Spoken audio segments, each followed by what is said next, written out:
महाभारत के 13वें भाग में पांडवों की तीर्थ यात्रा का वर्णन किया गया है। दुखी होकर उन्हीं के विषय में बात कर रहे थे कि वहां पर लोमस ऋषि पधारे।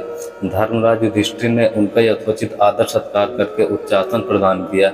लोमस ऋषि बोले, हे पांडवगण, आप लोग अर्जुन की चिंता छोड़ दीजिए।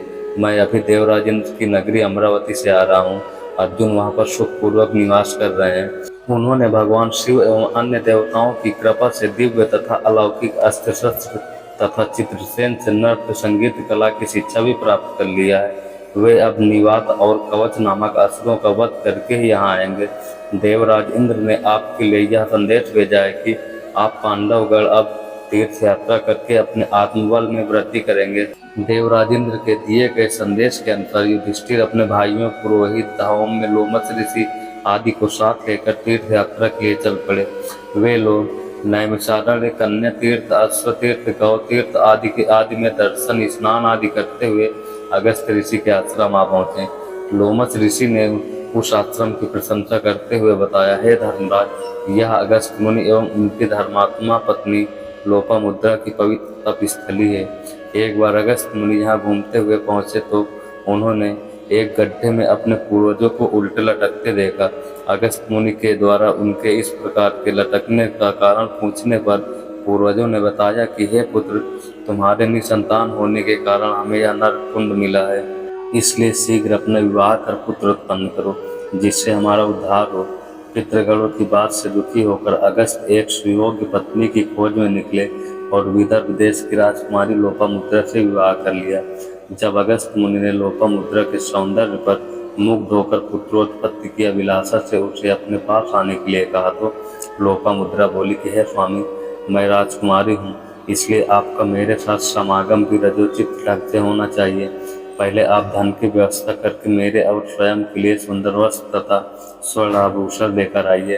अपनी पत्नी के वाणी से प्रभावित होकर अगस्त मुनि धन मांगने के लिए राजश्रु, तरवा, ब्रह्मस्व तथा इक्ष्वाकुवंशी त्रस्तरस्यु के पास गए, किंतु सभी राजाओं का कोष खाली होने के कारण उन राजाओं ने क्षमा प्रार्थना करते हुए अगस्त मुनि को धन देने में असमर्थता प्रकट कर दी। निराश होकर अगस्त मुनि इल्लो नामक दैत्य के पास पहुंचे। इलवल दैत्य ने प्रसन्नता के साथ उन्हें मुंह मांगा धन प्रदान कर दिया।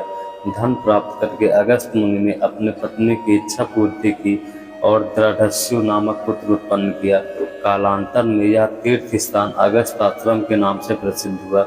इसी तीर्थ स्थान में स्नान करके परशुराम ने अपना तेज पुनः प्राप्त किया।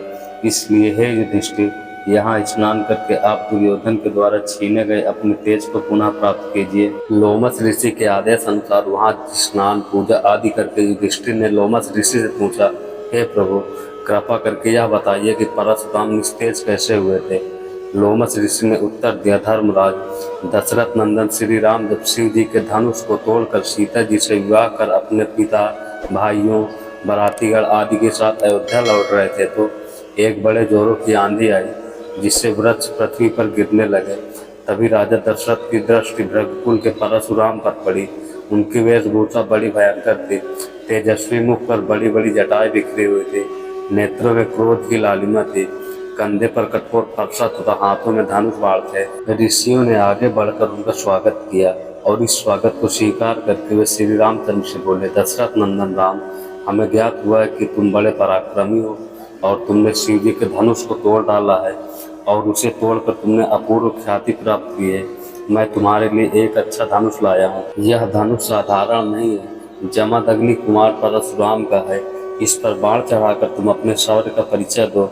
तुम्हारे बल और शौर्य को देखकर मैं तुमसे द्वंद युद्ध करूंगा। परशुराम की बात सुनकर राजा दशरथ विनीत स्वर में बोले, भगवान, आप वेदविद स्वाध्यायी ब्राह्मण हैं। क्षत्रियों का विनाश करके आप बहुत पहले ही अपने क्रोध का शमन कर चुके हैं। इसलिए हे ऋषिराज, आप इन बालकों को अभय दान दीजिए। किंतु परशुराम जी ने दशरथ के अनुनय विनय पर कोई ध्यान न देते हुए राम से कहा, राम, संभवतः तुम्हें ज्ञात नहीं होगा कि संसार में केवल 2 ही धनुष सर्वश्रेष्ठ माने जाते हैं। सारा संसार उनका सम्मान करता है। विश्वकर्मा ने उन्हें स्वयं अपने हाथों से बनाया था। उनमें से पिनाक नामक एक धनुष को देवताओं ने भगवान शिव को दिया था। इसी धनुष से भगवान शिव ने त्रिपुरासुर का वध किया था। तुमने उसी धनुष को तोड़ डाला है। दूसरा दिव्य धनुष मेरे हाथ में है, इसे देवताओं ने भगवान विष्णु को दिया था। यह भी पिनाक की भांति शक्तिशाली है।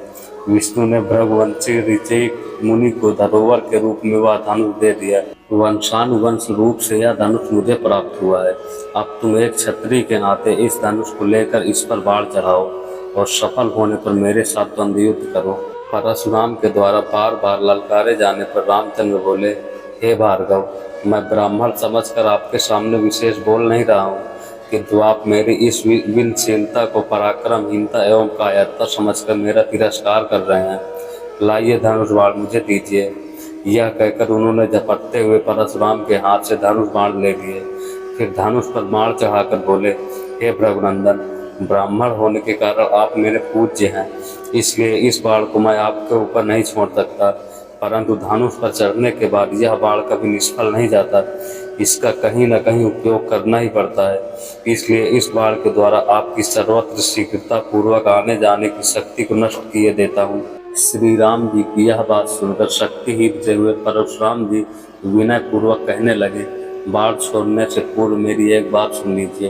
क्षत्रियों को नष्ट करके जब मैंने यह भूमि कश्यप जी को दान में की थी तो उन्होंने मुझसे कहा कि अब तुम्हें पृथ्वी पर नहीं रहना चाहिए, क्योंकि तुमने पृथ्वी का दान कर दिया है।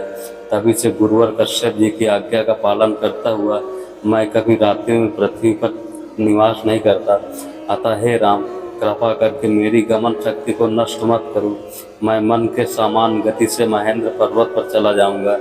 चूँकि इस बाण का प्रयोग निष्फल नहीं जाता, इसलिए आप उन अनुपम लोकों को नष्ट कर दें जिन पर मैंने अपनी तपस्या से विजय प्राप्त की है। आपने जिस सरलता से इस धनुष पर बाण चढ़ा दिया है, उससे मुझे विश्वास हो गया है कि आप मधुर राक्षस का वध करने वाले साक्षात विष्णु हैं।